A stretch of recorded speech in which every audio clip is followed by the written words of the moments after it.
Hey everyone, it's nice to be back.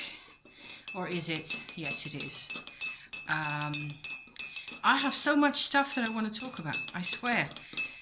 I just have to, you know, get some mileage on, do the work, instead of just, mull it over again and again. Because, but the thing is, really, I've got quite a number of different subjects. So it tends to get, I tend to get confused because I'm trying to think of everything at the same time, and that doesn't work, does it? So yeah, order of business for me, I suppose, to get started on this week, get started on the week on the tube again, and come back to my own channel, come back to this place, which is home for me as well. Last Saturday, today's Monday, 25th of March 2019. Last Saturday, the 23rd, was my husband's birthday, and he turned 59, will you believe it?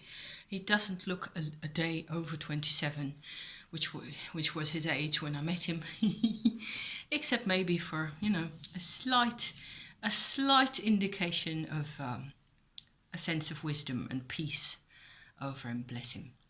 So Friday evening, rather maybe a bit unexpectedly, we decided that we really wanted to have a fun day, a fun Saturday. We wanted to do something kind of special or, kind of interesting, because where we live, it's just a basic village. It's Brabant. It's a bit like the village that I showed you last week, Hilvarenbeek, which is, I don't know, I suppose even slightly more traditional than this one.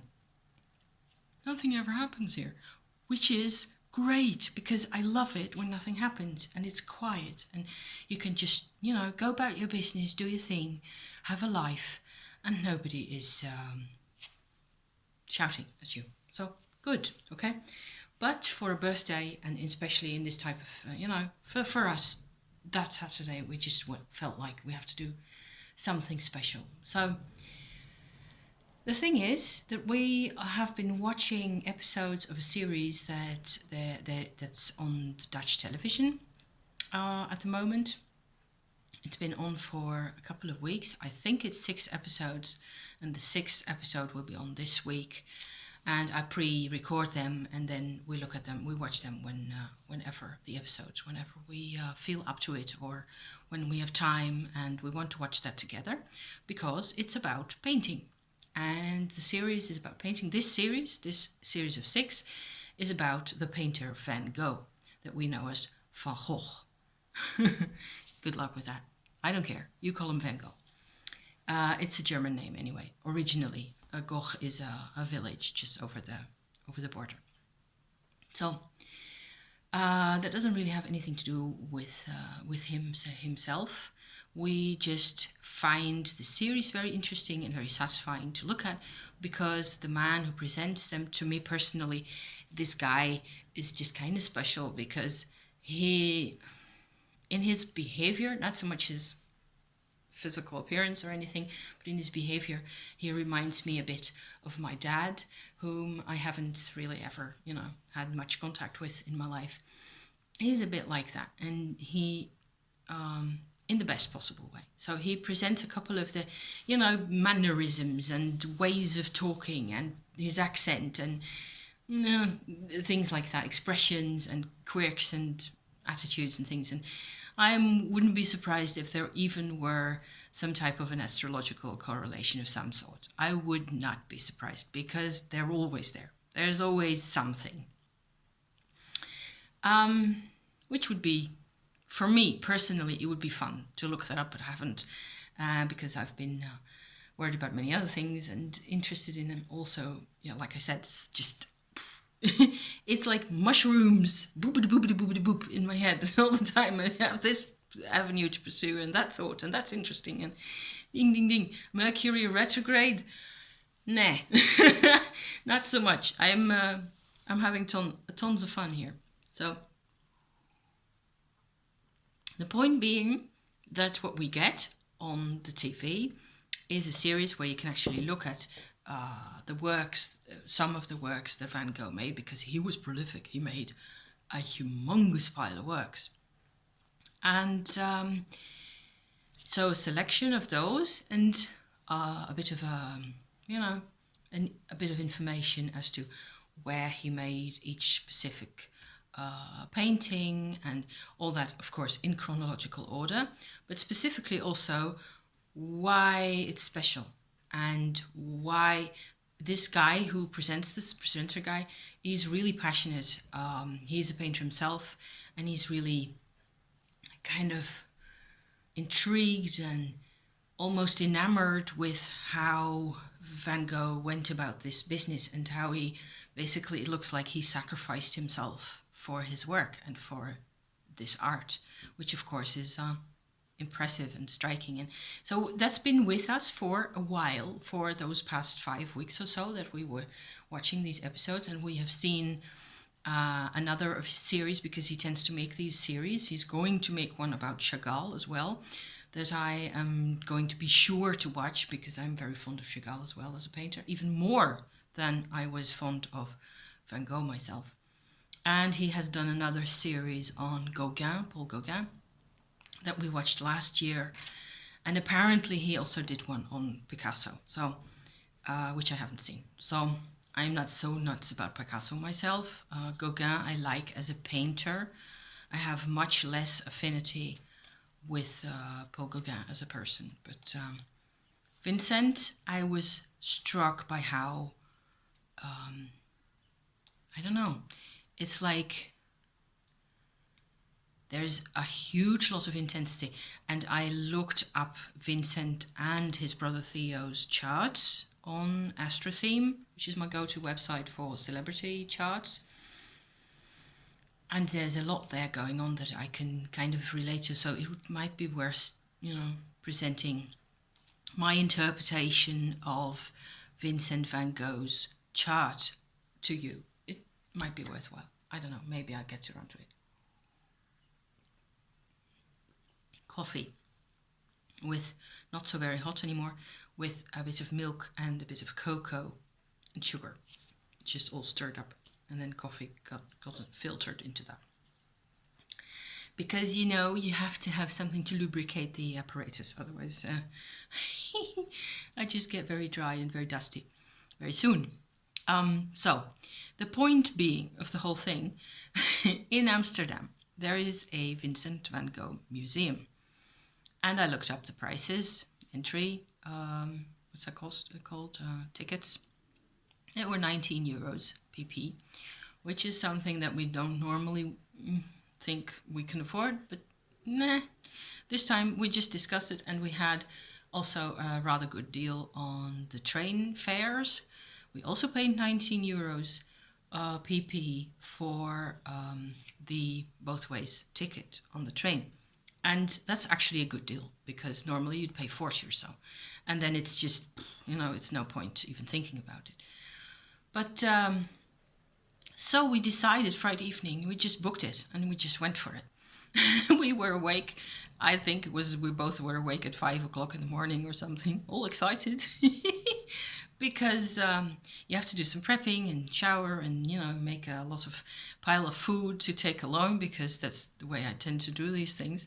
I don't want to depend completely on people's, on restaurants and places to eat and drink, because one, Amsterdam is way too tempting. There's food everywhere, of all types and varieties. And you just pay a gazillion. So I don't want to depend. I don't mind going for a coffee or a tea. Of course we do that. But I wanted to bring my own lunch and bring, especially since we're having rather decent weather. So off we went to Amsterdam again, which was, I think, the first time in 1.5 years. Because the last time we visited was in late September, I think, 2017. It was just before my husband's operation. And so he was kind of stressed out, and I was not on YouTube yet. And I was, simply not in the type of shape that we are in today, neither of us. And still, we had quite a bit of fun then visiting. The reason for me to want to go there in that area of the country was that I wanted to visit my great-grandfather's grave at a Jewish graveyard, which is kind of close to Amsterdam. Not, it's not in Amsterdam, but it's close by. So we were comparing, of course, to the last time we visited Amsterdam, and or also because the last time before that was ages. I wouldn't be surprised if we hadn't been in Amsterdam in like 10 years or so, at least. But before that, we used to live there, my husband and I, together. We met in Amsterdam at university. And we spent together, I think, 3 years or so, living in his teeny tiny apartment that he rented on a very busy street in close to the center of town. And we didn't pass by there this time, but we did pass the old university buildings, 2 of them. And so that was rather sentimental, actually, which is funny because all this personal processing and this emotional development and all the things that we've been, getting involved in, it pays off in weird ways. And that's just so much fun and so just generally great. So in Amsterdam, once you get there, sorry for the light, guys, the sun is going in and out between the clouds, and I'm just going to be blazing or dark, probably. On and off. So once you get to Amsterdam Central Station, I have to warn you, if you ever want to go there, personally, I love this place because my father's family came from there, and I have a lot of roots there. But whenever you come out of the Grand Central Station in Amsterdam, which is like relatively close to the canal, and then you have like a lot of canals in type of a horseshoe shape around the middle of the city, and the central station is right there. And it's really very easy to grasp. It's like a horseshoe shape. And once you get out of the station, which is a great, beautiful, old-fashioned 19th century, early 20th century building, I think, lots of decorations on it, etc., you just plunge head first, willy-nilly, whether you like it or not, into the, I don't know how to call that, popular culture that is there, basically for the tourists who come to have a go at the weed and looking at prostitutes. And then there's a bit about the traditional, earthenware, white and blue Delft earthenware, and wooden shoes, windmills, tulips, cheese, and all that. Most of which bears no relevance to any of us, maybe apart from the cheese, which is just kind of ordinary. But the weed gets to me. I mean, I don't mind weed, not at all. I've smoked it myself in the past, and I wouldn't use it now anymore, but I'm just quite sensitive to the impression that makes on my brain. So if I just walk from the station to like 200 or 300 meters on into the town, by the time I get to the other side of that street, I'm kind of stoned. Just from the exhalations and the fumes. Oh, gosh. Depending on which side you go from the station, if you go to the left side, there you cross over a couple of streets, and you can follow some of those canals that I just hinted at with the horseshoe shape and all that. You can just follow those. If you go to the left side, you will come into this prostitution quarter where there's all that stuff going on, and I didn't see that much of it this time, and I don't care. It's just not something that's really part of my life. So It's very touristy and it's very male oriented and it's rather limited in its approach to things. So there's shops that sell, pink willies and stuff like that, whatever. I don't care. On the right side of the center of this line, going down the center, you will find the windmills and the wooden shoes and stuff, and a lot of shops also that sell either weed or mushroom or both related products, paraphernalia, merchandise type stuff, ashtrays with mushrooms on and skulls, and mostly in very bright colors, and a lot of it is fluorescent green, which I used to think of that stuff as funny. Nowadays I tend to worry a bit about people's brains and health and stuff. So I don't really enjoy much of that anymore, because it's just a great pile of constantly the same type of thing. That's touristy for you. However, the good news is that if you just proceed for like 300, 400, 500 meters, beyond that, everything sort of simmers down to normal. And you get what Amsterdam really is, a busy city with thousands of people marching around the whole time, loads of places to eat, loads of shops, clothes and otherwise, loads of nice looking and cool shops also, but you have to know a bit where to go. I'm not going to go into that. This is not going to be about a touristy guide to Amsterdam. I'm just doing a tiny bit of an intro so that you get an idea of my experience of it at the time. I was a bit like, oh my God, here we go again with the weeds and with all the, I've seen it a million times. I don't care about this stuff anymore. But after a while, we got to our old university building. That was fun, because it was like all of a sudden your body remembers what this building felt like. And it's a hotel nowadays, but it's a really old, same as the station, 19th century, late 19th century building. And it had really a lot of character of itself. So that's cool. So after that, we still knew a bit of our way around over there, because of course as students we traipsed around those streets the whole time. And we went to visit an old candle and incense shop that has been there for, I wouldn't be surprised if they'd been there for 40 years or so. And I even bought a couple of candles, orange and pink, even a perfumed candle which has a rose fragrance. Let me show it. Hang on. Bear with. I was going to take out all my stuff that I bought, and I forgot about the candles, which are in here. I don't think so. Let me see. Oh yes.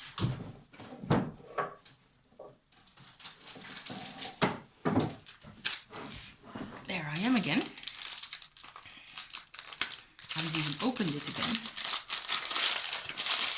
This is the packet. Nice purple paper that I certainly won't throw away.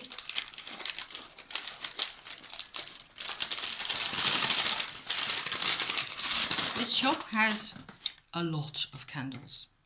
This is the perfumed candle, and it has salt crystals on the outside. Yes, that's a nice rose smell. That's actually nice. And I've got an orange one in that size, and rather like a pale lilac type color, and two little orange ones. And I paid, there was a rose quartz for my husband as well, and in all we paid about €6 or something, which would be $8. So that's good, right? Those are decent prices. He's not milking it. And so that was cool. After that, we visited a shop that I'd never been, which because back in the day there were different shops for the New Age and pagan type stuff. And we got, my husband got a couple of poetry albums, and there was actually a wall of tarot and oracle decks. So, and I didn't buy a single thing. I swear to God. My husband got me this, which is actually a low scarabeo little unlined writing booklet. So for, poetry and thoughts and stuff. For me, that I can stick in my handbag, in my purse, and then take along with me. So we were being rather frugal. I was enjoying looking at those decks though, because I even saw my old hermetic Golden Dawn deck again. I even saw, and I looked at it, and I looked at the back, and I went, yeah, thank you, bye. So I'm still sorry I threw it away, because I should have thrifted it, the old one. You know, I talked about this in my first tarot tag thing last week. But, geez, yeah. What else did I see? I saw a tarot musha, so the musha, tarot, also Los Scarabeo thing.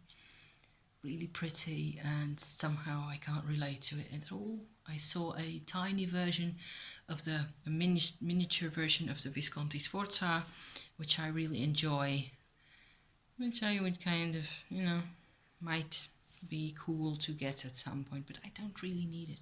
I've got all the tarot I need at this point. I'm enjoying my cards. I'm working with Lenormand. I'm working with the Nostradamus cards even, and I'm enjoying those. And I'm working with the steampunk, and it's working perfectly. And I've got all the cards that I need. It's just, I've got this really weird kind of skew. I don't know. Somehow it feels complete to me. This collection that I have, the collection of decks with, the Mary L for the really big and deep and hurting type of questions, and that's a whole different ballgame. The whole tarot thing. So that should be another different vlog altogether. Amsterdam. Let me get back to that. One reason why I personally enjoy Amsterdam is that at every street corner, I feel like I'm kind of aware in a pleasant way that I have roots there, that there is a lot of the entertainment type people, like the circus people. They were so poor, they didn't have squat they couldn't feed their kids or any of it, and still they had lots of music. They weren't really very religious people, I don't think. They were very lively and very they just kept at it. I don't know, they just managed to make 10 kids and keep them alive somehow, many of them, and they lived there. So each and every one of those little narrow streets, because a lot of it is narrow streets with old houses, and sometimes a block of houses has been taken down because it was impossible to live in anymore, and it's been replaced with something modern. So you get a real mix of architecture that's from late, 1800s to present day, and everything in between. It's a complete mix.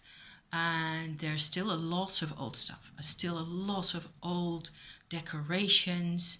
The street names tell a whole story of their own, and many of them I know from my family history, from my genealogy research that I did. So to me, not bad at all revisiting, and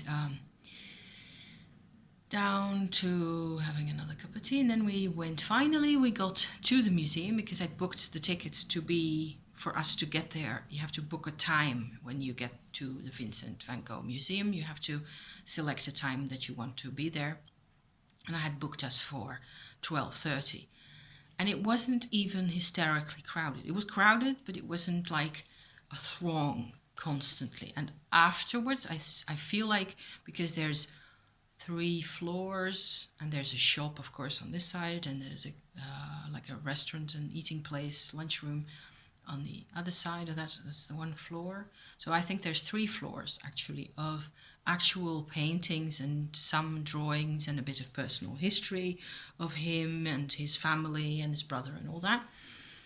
And I loved it. By the time we were at the 3rd floor, which is where the most, for me, most important paintings are hanging,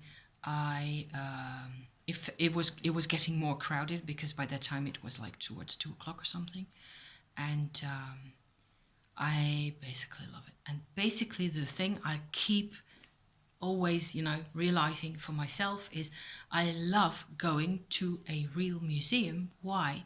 Because I love being in the presence of the actual paint. I like to have the real thing right there in front of me. And there's a difference between the painting and its representation. So the thing that I like best, there's not all the works of Vincent that are even in the Netherlands are in this museum. There's a couple of other really big works that I like that are in different museums that I will have to figure out a way to get to visit now because now I'm hooked. I've got to go. But I did see a painting which I really like. The thing I liked best, I think, is the one I have seen on my previous visit to this museum, which will be about, I don't know, 6 to 8 years ago or so. One time I just went by myself. It's a branch, blue background, and a couple of branches with almond blossom. And it's so well done. And you cannot really show on a photograph, even if you photograph it perfectly. So you get all the detail exactly where it is. And it's sharp and clear and the colours are really right. Then you still won't get the exact, it's still a photograph. It's just a photograph, okay? So that's the way I feel about that. So I was really impressed at how the painter selected areas in those branches that he drew in more detail, and other bits were just left a bit more like a suggestion, and there were all sorts of little petals and they were all different of these almond blossom flowers, and they were all at all angles, and it's not photographic either. So it really is an impression. That's why they're called impressionists, I think. So I enjoyed that hugely. There's a couple of other paintings that I really enjoyed. Funny thing is, for me, the whole thing was also a trip down memory lane because I sat across the table from my grandfather for 3 years while I was living with him before I met my husband in Amsterdam. I lived with my granddad for 3 years while I got a start on my studies. And he had reproductions of several Van Gogh paintings in his living room. And I'd never really realised because I'd never really come into contact with any of it. And I'd never really... My granddad had a specific outlook on things, let's put it that way. And I had a different outlook of which I was not aware at all because, you know, being 18 and all. I bought one postcard of a painting, yes, by Vincent van Gogh, of a moth, a big moth. Sorry, Simon, I hope you don't hate this. Maybe you do. This is a really big moth because I bought this because I've actually seen one of these in the hills in France one time, and I spent at least half an hour or so down on my belly trying to photograph him as close up as I could, and I painted him. And this is a night moth, I don't know, a night owl moth, some type, I don't know what the name is, and they're just so beautiful, and they're very furry and he was in the grass asleep. And so because of that, seeing that moth, this painting, of course, to us means has a personal relevance, okay? Unlike other fruit trees. And it turns out Vincent painted a lot of stuff for popular consumption. So I'm not surprised that he's so popular because he worked for people a lot. And it's a striking character. I really should go into that horoscope thing because I've seen quite a number of things in his chart that are just simple, obvious things that you could just, wow, I mean, I would love to just, you know, give that to you guys. So after coming out of that, we had another cup of tea and a slice of pie because we needed the pie. And by that time, my legs and my back are killing me and I have to walk all the way back. There are trams. I could take a tram back to the station and be there in 5 minutes or so. But of course, we did want to do a bit more visiting. And so we did a bit of a roundabout walk back to the station and along another set of, you know, old streets and things. And basically we bought a couple of little books because there's still bookstalls and bookshops at places that I remember from back then. And I bought a little, this was €2, and it says bargoens. Bargoens is the S at the end is actually, you could see this, the word, as a popular pronunciation of Burgundian. What's that called? Coming from Burgundy. Bourgondisch? Bargoens. It's possible. He doesn't really believe in this, but it's about the story. It's a dialect. This describes the history and the vocabulary, which is really very specific, of a type of, it's a folk language of some sort. It's not, I suppose it's a pidgin or a Creole type language of places like the larger cities, basically, although he describes variants and types of the language that are found in the countryside as well. What you used to get is that certain types of trades and being involved in a particular job or a trade of some sort involved using a very specific jargon language of their own. And for me personally, why this is interesting is that a large part of this Bargoens lingo, I don't know what to call it, this pidgin really, is, I don't mean pigeon the bird, I mean pidgin, look it up, Creole type language, okay? A subsort of, a subgroup, a little social, smaller group separate from the official Dutch language. That's what this whole thing is about. Lots of this is based on Yiddish, Jewish influences. There's a bit of gypsy influence in it. There's a lot of it has to do with traveling, with horses, with and a lot of it has to do with petty crime as well. With and it's a folk language. The funny thing is I can't think of terms for English. In French, you call this argot. In argot, in France, you have the same type of sub-language, which is what nobody wants to speak, and everybody speaks it to some extent. And there's a lot of words out of this language that has gone into the regular Dutch language that nobody remembers, that they're actually from there. And I'm a bit of a word nut, a word geek. That's what I am. So this is fun to me, and especially buying it there at a location that I used to shop at when I was just a student, just beginning on my studies. I used to shop at those second-hand stalls with piles of old musty books for €1, and it was just always great fun, and it still is. So that's just extremely cool. There's a lot of memories around that, and some of it's less pleasant, and missing my mother a great deal, and I wasn't even aware that was bothering me. And Amsterdam just has it layered so thick, all this history. There's trading history, there's Jewish history, there's every brick tells a story. So, but you have to have the time to sit and listen to it and interact with it. So, and you have to sort of feel it inside yourself to be, that I feel it nowadays. I do feel it, that I'm related to them, which is kind of cool. So, what else is there to say about this? We were exhausted. Oh my God, yes, walking, and we had a helping for each had a helping of nice handmade French fries, Dutch fries with mayonnaise, sitting on a curb in the sun, which is not bad for the end of March at all.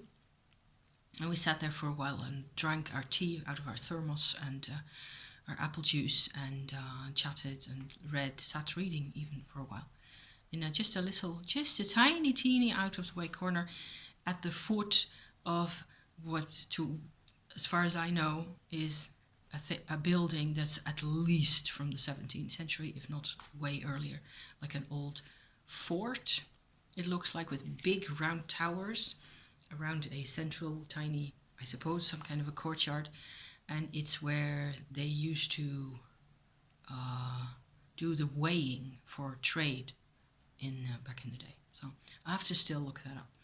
Maybe I can put in a link. I will do a Wikipedia and put it in down there, so you can gape at the ancient pile of bricks architecture. So, which is still, there's a restaurant in it now. Everybody loves it.